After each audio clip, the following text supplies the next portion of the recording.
We've all heard the name Steve Jobs, one of the founders of Apple that we all know. So how did he start such a big company? How did it become so successful? Has he been successful throughout his life? Let's explain it with MchReal style. Stephen Paul Jobs was born on February 24, 1955 in San Francisco.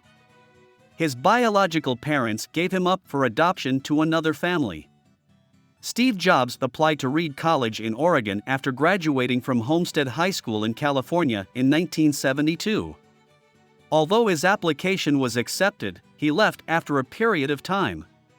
In 1974, he and Steve Wozniak began attending meetings of the Homebrew Computer Club. Within a short time, Jobs and Wozniak went into business and started producing blue boxes to make expensive long-distance calls for free. In 1976, Jobs and Wozniak founded Apple Computer Company in the Jobs family's garage. The first home computer they released was the Apple I. The Apple I retail price was only $666. In 1977, the Apple II was released. At that time, the Apple II had a prominent place in the home market and solidified Apple's position in the computer market.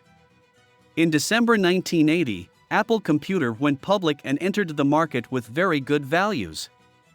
In the same year, Apple Computer Apple III was released, but this model did not replace its predecessor.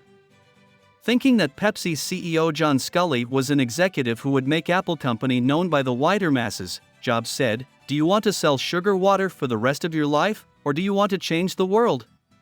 He convinced himself with the question and took him to his company.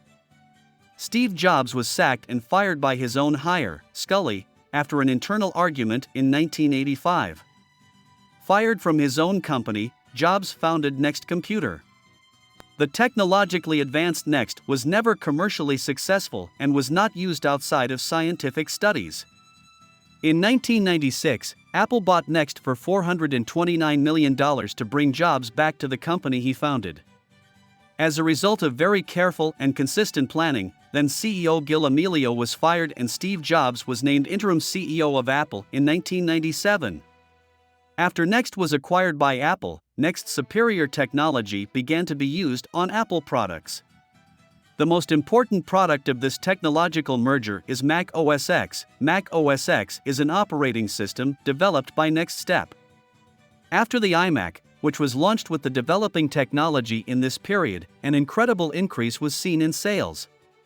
In parallel with the technological superiority of iMac products, the design aesthetics are also an important factor in increasing the brand value. With the launch of the iPod portable player, iTunes has stepped into the personal electronics and online music markets by releasing digital music software compatible with other operating systems and opening the iTunes online music store. The brand value of the company has increased day by day with innovative and advanced technology products such as Mac OS X operating system, iOS mobile operating system, iPhone, iPad, iMac, MacBook. Then Steve Jobs left his post to Tim Cook. Steve Jobs passed away peacefully, with family members at his bedside, in a statement released by his family on October 5, 2011, at the age of 56. Statement was made.